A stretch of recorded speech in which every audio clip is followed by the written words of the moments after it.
Bismillahirrahmanirrahim. Assalamualaikum warahmatullahi wabarakatuh. Alhamdulillahi rabbil alamin.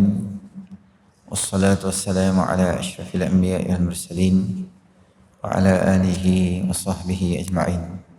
Subhanaka la ilma lana illa ma 'allamtana innaka antal alimul hakim. Rabbi shrah li sadri wa yassir li amri wahlul 'uqdatam min lisani yafqahu qawli, amma ba'du. Dan Imam Malajatan Qasa, tuan-tuan muslimin muslimat yang dirahmati oleh Allah Subhanahu wa taala. Pertamanya kita panjatkan kesyukuran kita kepada Allah Subhanahu wa taala kerana dengan limpah rahmatnya Allah Subhanahu wa taala beri kita sama-sama peluang berada di dalam majlis ilmu kita pada malam ni. Moga-moga akan termasuk di dalam timbangan amal soleh kita nanti. Amin ya rabbal alamin. Kita menggunakan Mukhtasar Ibnu Abi Jamrah di masjid kita. Kita masuk dalam hadis yang berikutnya adalah hadis yang ke-25. Kata pengarang rahimahullahu ta'ala, harus sembahyang di atas sampan. An Jabir bin Abdullah wa Abi Sa'idin radhiyallahu anhuma sallaya fi safinati qa'imaini wa qala al-Hasanu tusalli qa'iman ma lam tashuqqu ala ashabika taduru ma'aha wa illa faqa'ida. Daripada Sayyidina Jabir bin Abdullah radhiyallahu anhu dan Abu Sa'id radhiyallahu anhuma, keduanya sembahyang di atas sampan dengan berdiri. Dan berkata Al-Hasan, yakni Hasan Al-Basri, engkau sembahyang berdiri selama tiada engkau menyusahkan kepada sahabat engkau berpusinglah bersertanya, dan kalau tidak maka duduklah ketika sembahyang. Baik, malam ini kita nak tengok beberapa hukum hakam berkaitan dengan sembahyang. Sembahyang ni satu perintah Allah Subhanahu wa taala yang Allah Subhanahu wa taala taklifkan pada kita sejurus selepas mengucap dua kalimah syahadah. Sembahyang ini adalah satu kefarduan, sama ada lelaki atau perempuan, sama ada dia budak kecil atau orang besar, sakit, sihat, dalam semua keadaan fardu tu mesti ditunaikan. Tetapi dalam Islam ada satu benda yang kita sebut sebagai rukhsah. Rukhsah ni adalah keringanan. Dalam kaedah fiqh menyebut al-amru idza daqat ittasa'a. Sesuatu urusan dalam apa-apa benda, apabila dia sampai pada bahagian-bahagian yang agak rumit, agak susah, agak payah, ittasa'a, maka syarak melonggarkan atau meluaskan atau buka ruang yang lebih besar lagi untuk sesuatu benda tu tetap mesti dibuat, tetapi dengan cara yang sesuai pada seseorang tu. Orang sihat dia kena buat cara sihat, orang sakit dia ada kena buat cara sakit. Sama ada kita boleh berdiri semayang dalam keadaan berdiri, tak boleh, kena semayang dalam keadaan duduk, baring, lunjak, telentang, sehingga diringankan dalam syarak ni semayang dengan menggerakkan kepala. Kalau sakit juga boleh menggunakan kelopak mata, isyarat semayang. Dan yang paling ringan sekali adalah sembahyang dengan membayang atau imagine di dalam hati yang kita ni sedang sembahyang. Bagi keadaan orang yang fully accident, balut sini, balut sana, selagi ada akal, selagi dia ada akal dan fikiran yang logik, yang dia boleh fikir, dia boleh cakap, dia tak gila, dia tak nyanyuk, dia tak sakit dan sebagainya. Sakit kenalah, gila atau nyanyuk dan sebagainya, maka dikenakan. Kita pergi kat dia tu, duduk di hospital, balut semua macam mumia. Biji mata yang nampak dengan hidung sikit dia bergunting kering tu, habuan nak menapah. Tidak padam, tak menapah kata. Kita pergi kat dia. Kita kata kat dia, Haji, kami geng masjid mai ni. Pasal nak kami? Dia kata, dia buat gitu. Tu wajib semayang. Kerana masih fungsi otak dia masih kenal. Tapi dia tak bolehlah semayang macam kita. Tapi kena semayang tak? Kenalah semayang. Apa hal pun kena semayang juga. Sama ada kita ni semayang duduk di rumah masjid macam biasa atau duduk di kenderaan. Duduk di kenderaan kena semayang juga Ustaz? Ya, kena semayang juga. Sama ada di kapal terbang. Malam ni kita nak bincang semayang atas sampan. Tuan-tuan kaki pancing ikan atau tuan-tuan pergi Pulau Pangkok saja berjalan. Contoh kan, tengah-tengah sampai bot tu minyak habis. Dia kata, okey, minyak habis, relax. Dia pun pergi belakang. Dia buka dia punya stok hak bawah perut kapal tu. Bawa keluar, silap. Minyak saji dia bawa. Silap botol. Allah mak, botol silap. Telefon member, saji nak buat apa? Cari terbakar bot tu. Tak boleh ke minyak saji. Kuasa kuda kan, nombor saji di kuasa siput. Tak boleh fungsi lah. Lepas tu kena buat apa? Telefon member lah. Sekarang pukul apa dah? Pukul 4 dah.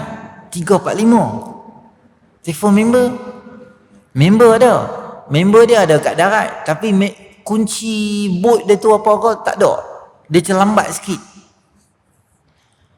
Kita kata, lambat lah ni. Asak tak ada semayang lah ni. Maka kita kena buat apa? Mula kena marah dulu. Yang angkatan sampai P3.5 tak semayang sebab apa? Tu mau ceramah dulu. Mula nombor 1.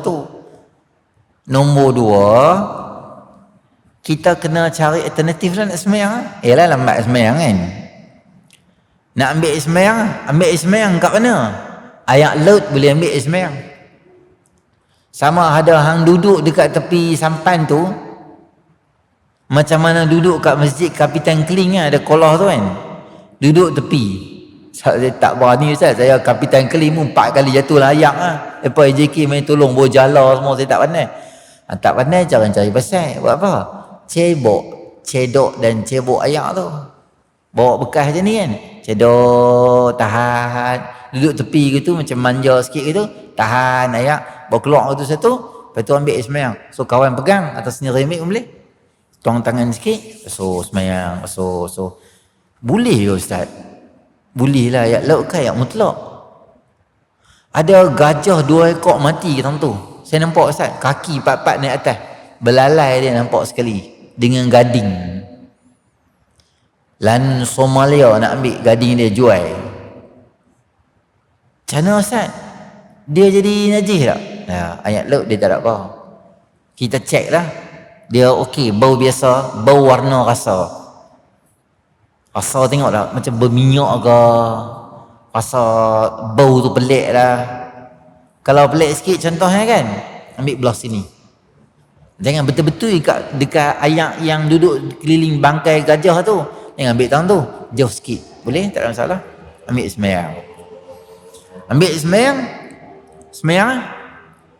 Nak semayang tu macam mana?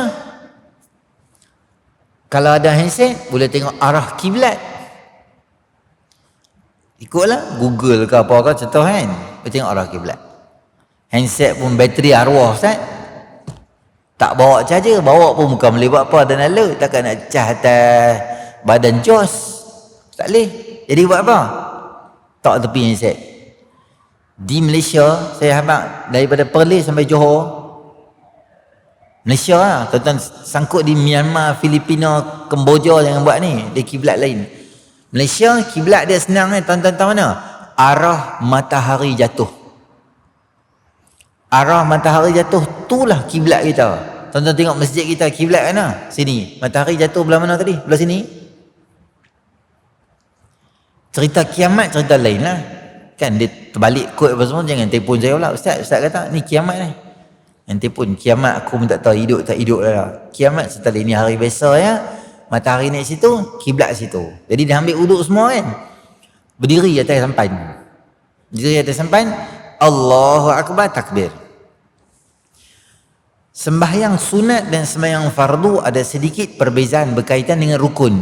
Kalau sembahyang atas kenderaan, kita ambil sampan lah, senang, kita tak payah cerita kenderaan lain.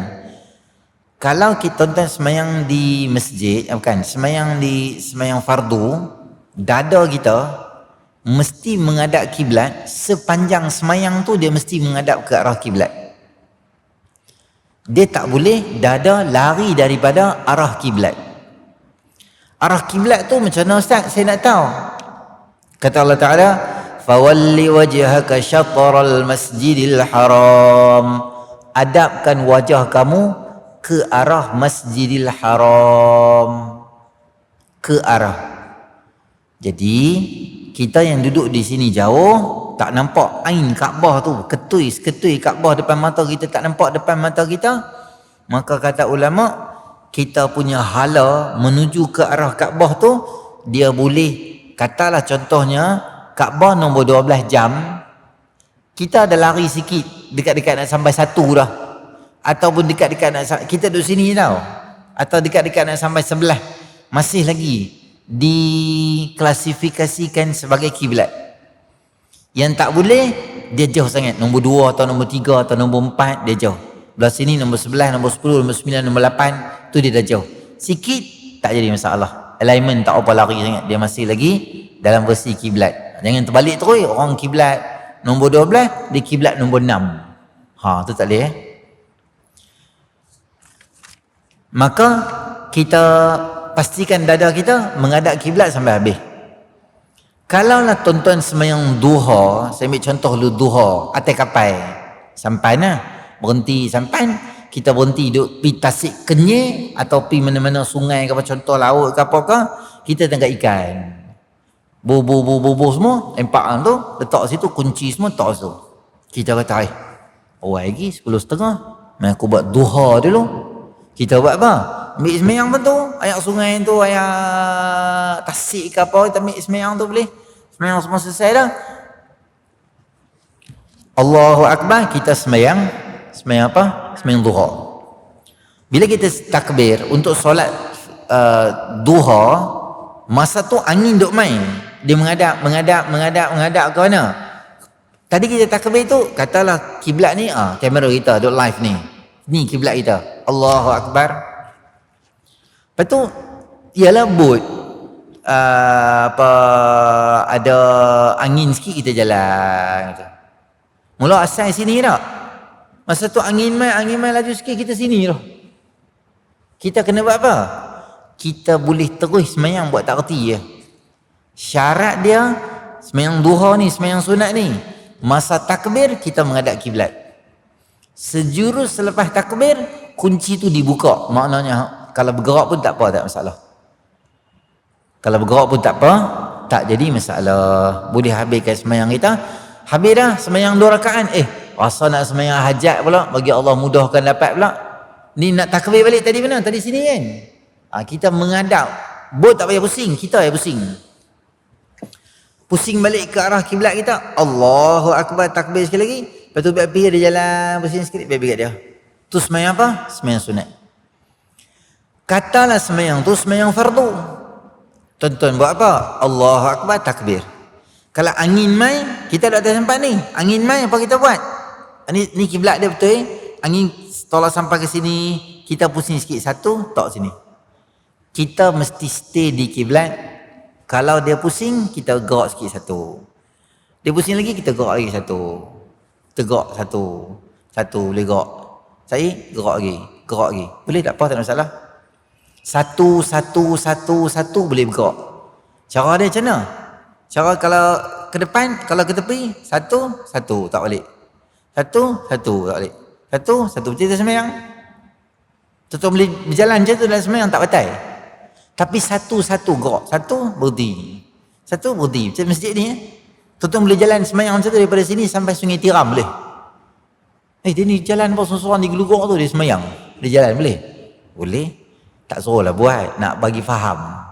Kata Boleh, tak apa, tak ada masalah. Contohlah sembahyang satu rakaat soft ni, 2 orang sekali batal depa keluar, kita duduk saf ketiga jalan satu boleh, tak ada masalah. Yang balik rumah lah. Sembahyang orang sembahyang dia balik rumah. Sembahyang tu nama apa? Sembahyang fardu. Katalah angin kuat sangat, angin terlalu kuat, jadi kita tak stabil. Tak stabil tu mungkin boleh jadi sebabkan kita ni nak muntah, pening, sebab kita jarang naik. Yalah, orang tak biasa ni nelayan tak apalah, dia macam champion lah. Kita biasa-biasa teman orang lah apa saja, syok-syok pergi pancing, tak kena gaya boleh pening duk main ombak berkalung-kalung itu jadi pening. Maka dia pun buat apa? Dia gerak. Tapi angin terlalu kuat. Maka ketika itu apa kata hadis, kata Imam Hasan Basri, wa illa faqaida. Andai sekiranya hang boleh bergerak tapi nampak macam kuat sangat, boleh duduk ketika itu. Boleh duduk ketika tengah sembahyang tu, kita duduk je. Maka bila kita duduk apa jadi? Okeylah, kata angin berhenti sikit, kita sembahyang dalam keadaan duduk boleh, tak apa, tak masalah. Sembahyang kita masih lagi sah. Tapi kalaulah kita sampan tu dah pusing dah jauh tapi mana dia bergerak gitu dah, maka kita kena sembahyang tu nama dia sembahyang hormat waktu lah. Nanti kita kena ganti balik sembahyang kita yang original, kerana sembahyang tu dia dah hilang dah dia punya salah satu daripada rukun dia, itu adalah menghadap ke arah kiblat. Sembahyang dalam keadaan, tengok keadaan kapal dan sampan kita lah. Biasanya benda ni tuan-tuan, biasanya sampan kecil-kecil lah, kayak ke apa macam tu lah. Kalau kapal besar-besar jarang jadi masalah. Kapal besar-besar dia okey. Saya pergi haji 2002 ke 2003 macam tu lah. Saya pergi daripada Mesir, tapi naik kapal laut. Naik kapal laut 3 hari kami duduk di kapal. Kami masak sendiri, masak nasi, sejukkan nasi tu bawa dalam foil, gulung foil tu bagi sejuk betul-betul dulu, gulung dalam foil. Untuk kami duduk ada dalam 100 orang macam tu, 100 orang macam tu kot. Gurui masak sampai betul-betul, masak sungguh ni, sejukkan dia, buh dalam plastik, bungkus ayam goreng. Pagi lauk tu, tengah hari lauk tu, malam lauk tu, tak ada nasi tambah apa. Anduk atas kapal tu, itulah makanan selama 3 hari duduk di atas kapal tu. Ada tengah-tengah laut tu ombak besar sikit, bergerak sikit macam itulah. Tak ada sampai teruk-teruk macam tu, tak ada. Tu pengalaman lah. Biasa orang boleh pergi haji ni geng-geng 60-an, 70-an ya. 70-an pun dah okey sikit dah. Lepas tu semua pakai kapal terbang lah kan. Okey. Jadi macam mana pun tuan-tuan, sembahyang tak boleh tinggal. Mesti kita sembahyang walaupun dalam keadaan susah, walaupun dalam keadaan payah. Dalam hadis, dalam kitab, ulama bincang ni, macam mana nak sembahyang atas kapal terbang, macam mana sembahyang atas sampan. Maitang kita sembahyang tak sembahyang terus, duduk rumah saja aku tu tak sembahyang. Jumaat pun tak pi. Kita tanya dia, orang tak pi Jumaat. Dia kata, malas lah, kena pi awal lah, pi lambat jadi penuh lah apa semua. Saya kata dia, pi lah awal, dah hantar lambat penuh. Dia kata, malas lah, pi awal nak buat apa dia dah? Nak buat apa dia tanya? Punya banyak benda yang boleh buat time Jumaat tu. Dengan Al-Kahfi. Dia tak tahu baca Al-Kahfi semua. Tuan-tuan pi awal, gantilah dulu-dulu sembahyang semua dulu-dulu, boleh ganti tak? Ada masjid buat tazkirah. Buat tazkirah. Geng-geng main awal ni dia bagi alasan dia tak tahu apa nak buat. Masjid sediakan tazkirah setengah jam sebelum kuliah, sedia pula satu tazkirah, ustaz tu main ceramah. Tak main, kat sembahyang. Dia kata malas sembahyang awal. Payah nak kena pakai face mask semua. Lah, hampir mana pun pakai face mask kan, kata pergi masjid. Nak kena sanitize tangan semua dengan ada alkohol, lepas tu duduk semayang. Pula dah. Dia tanya tu ada alkohol tak mau semayang?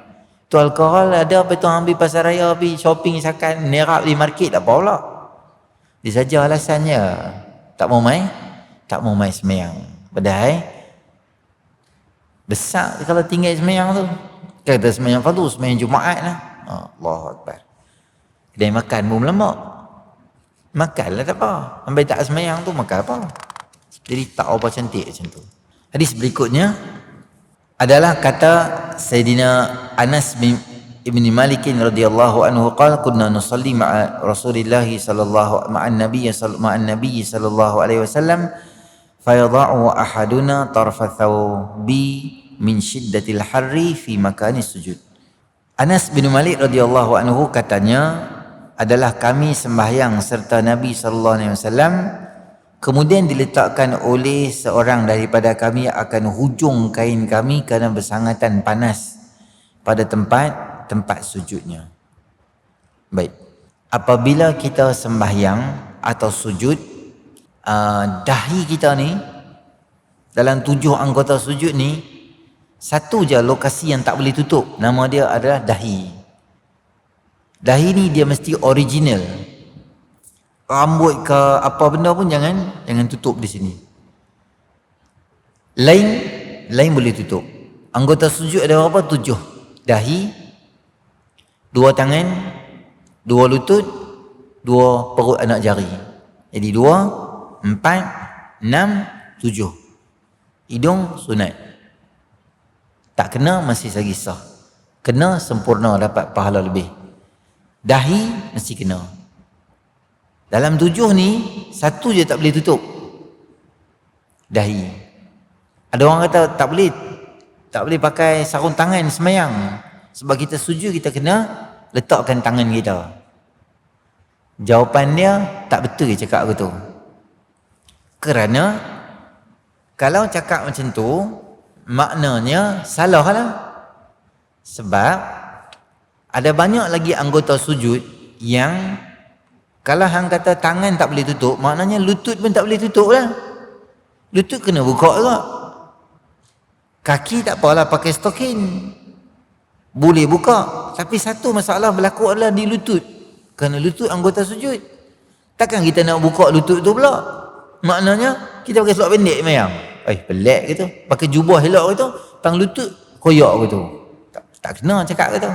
Jadi lutut boleh tutup, bukan boleh mesti tutup. Kaki sebab dia termasuk dalam aurat sembahyang. Kaki nak pakai stokin boleh, tak mau pakai stokin pun tak apa.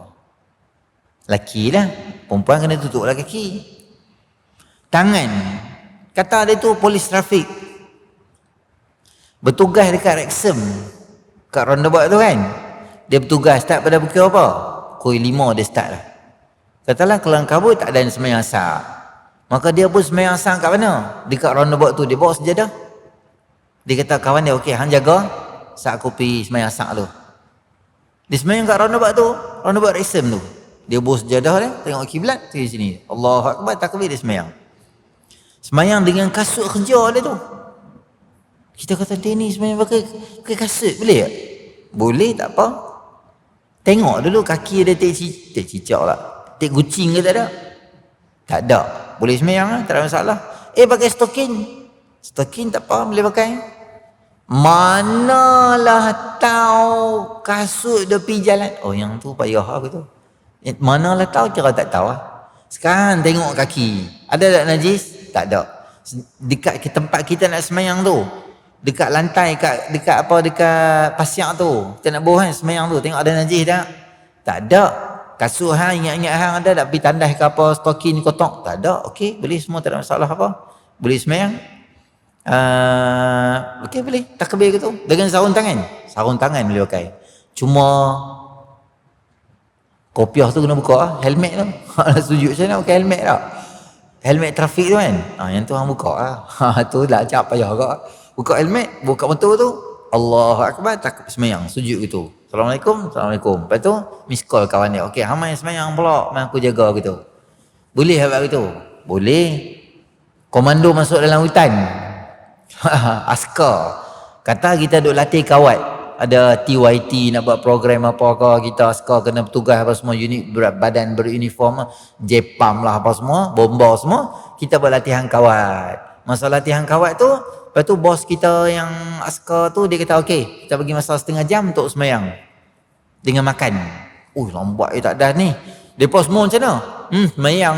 Semayang kat tepi tu ya. Dengan kasut-kasut semua sekali. Bawa sejadah tu imam tu, hak lain semua bawa sejadah, semayang tepi tempat kawat tu je. Semayang tu dengan kasut-kasut semua. Semua ada wuduk dah. Ada? Boleh semayang? Boleh?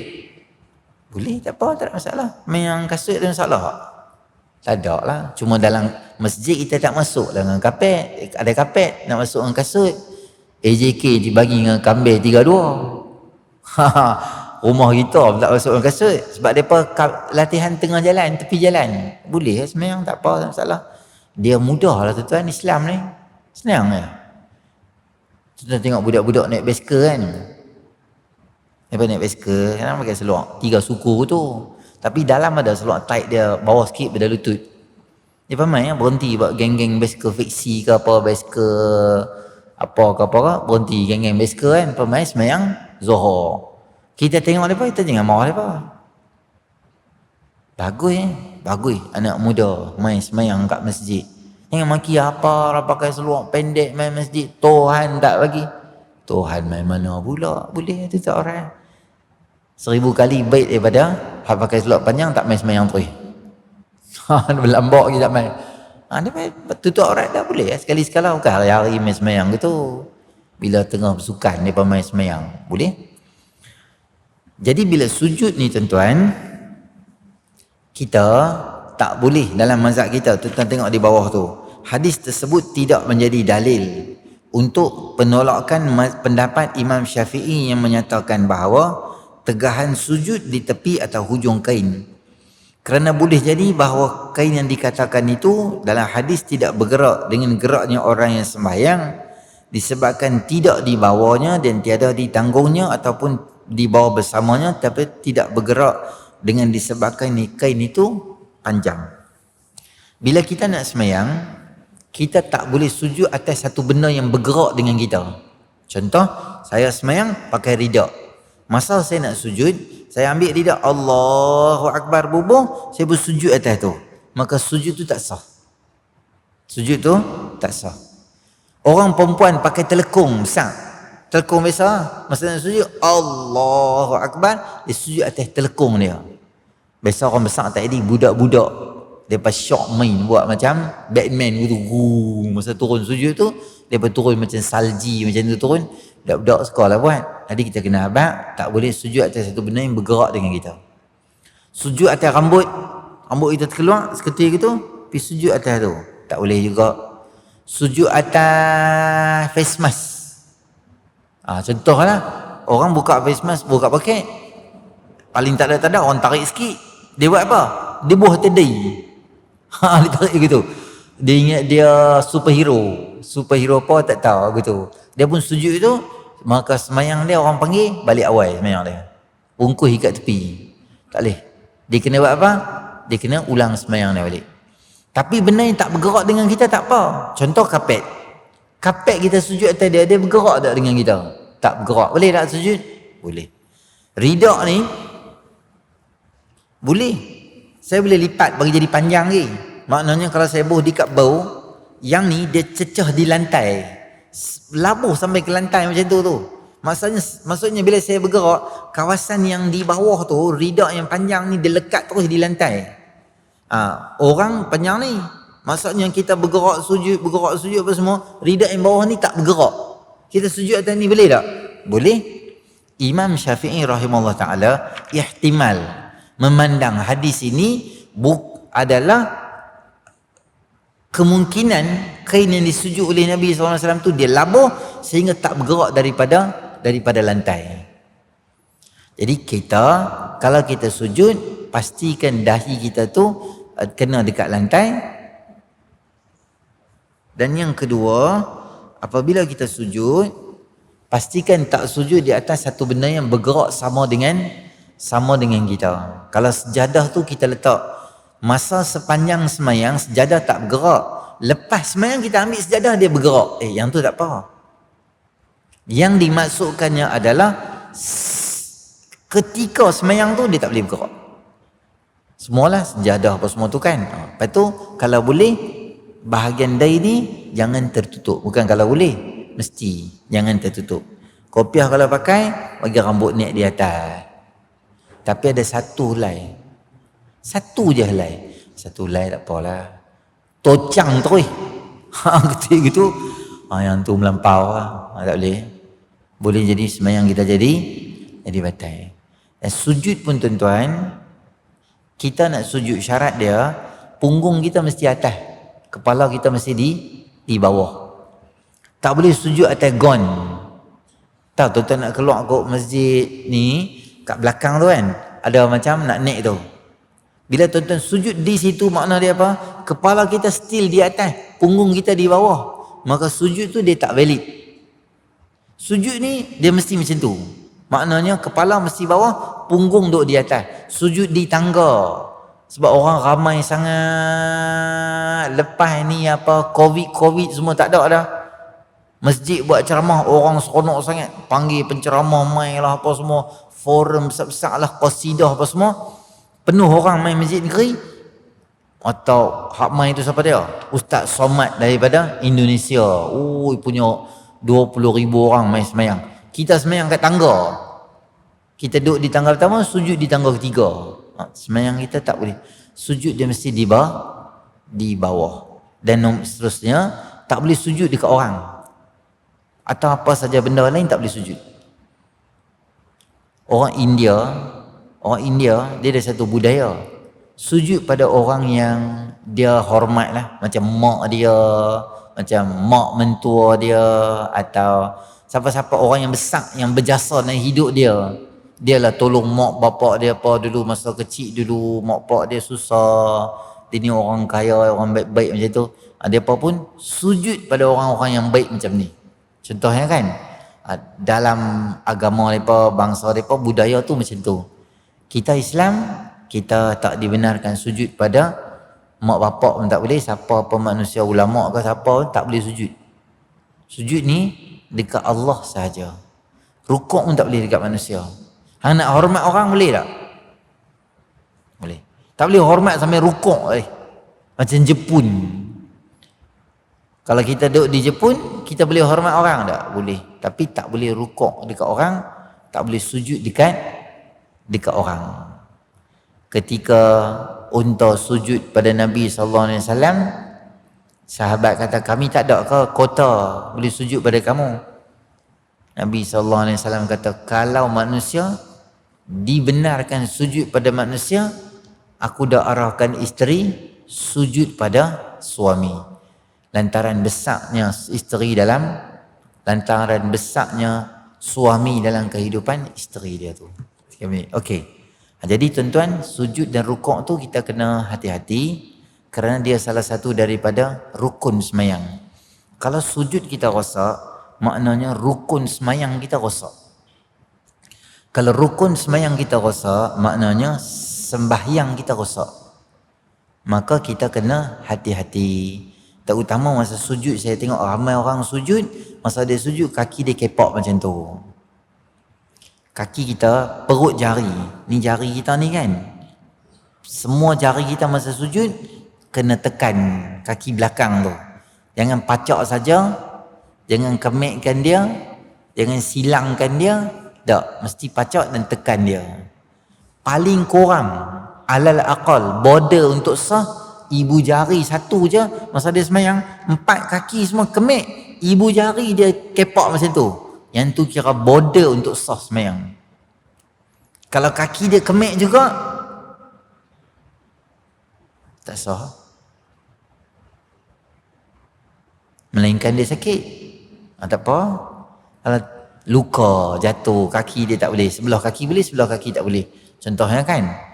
Jadi kalau dia jadi imam, dia kena maklum lah. Tuan-tuan, saya nak abad, saya luka, jatuh 2 hari, kaki saya ni tak apa kuat. Jadi masa saya sujud sendiri, saya tak akan letak kaki saya macam tu, sebelah kaki je boleh.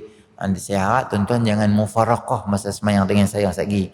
Dia kena maklum. Sebab kita tak tahu dia sakit luka demam, tak tahu. Ataupun kita main ikut dia lambat semayang dan sebagainya, kita tanya dia, jadi abang tak letak kaki betul tadi tu? Oh, dia kata kaki saya luka. Tak apalah.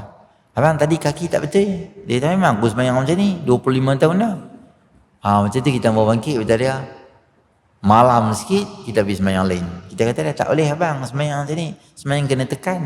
Hang tahu apa hang budak cakap banyak. Tak apa, jangan gaduh. Dah abang tak mau dengar buat macam mana? Kata dia wabillahi taufik wal hidayah. Kata dia tapi belah tu. Ada orang dia boleh, tapi kita nak tegur pun berhikmah lah juga. Jangan marah orang. Kadang-kadang benda tu betul. Kita tak pandai tegur orang sehingga menyebabkan benda tu jadi satu masalah ke orang. Macam dia tu jarang main sembahyang. Bila-bila sekali dia main sembahyang. Tak pernah main lah. Seri dia kata abang pi lah sembahyang. Dia kata tak pandai. Pi lah sembahyang abang ni duduk rumah. Dia kata ikut je Tok Imam tu. Dia main lambat maghrib 1 rakaat masbuk. Dia main sama dengan AJK. Mayang semua Assalamualaikum Assalamualaikum. Dia tak tahu apa. Dia bagi salam. Dia tak tahu apa rakaat apa. Dia bagi salam. AJK ni dia sembahyang. Mayang dia tengok dia ni tak bangun satu lagi. Sayang. Dia mak dia ni lah. Turun bawah. Assalamualaikum. Terus dia sound. Apa lah. Satu ni apa. Hang tak tahu semayang ke ni. Satu lagi rakaat lah. Orang duk wirid berhenti. Semua orang tengok dia. Kawan jadi malu lah. Kawan kata apa? Orang semua tengok dia. Dia bangun. Dia kata apa lah AJK. Satu rakaat pun berkira. Dia kata. Lepas tu dia belah tu. Benda tu betul lah.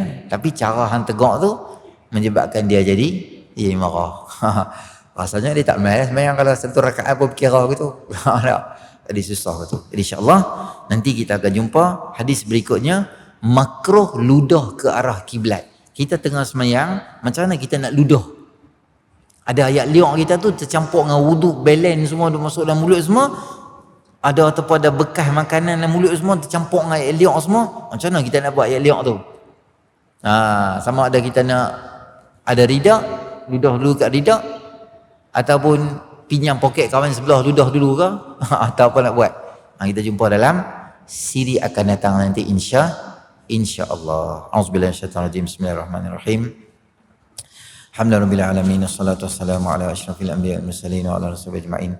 Allahumma anfa'na bima 'allamtana wa 'allimna ma yanfa'una wa zidna ilma. Rabbana atina fid dunya hasanah wa fil akhirati hasanah wa qina adzabannar. Sallallahu ala sayyidina Muhammadin nabiyil ummi wa ala alihi washabbihi ajma'in. Alhamdulillahirabbil alamin. Assalamualaikum warahmatullahi wabarakatuh.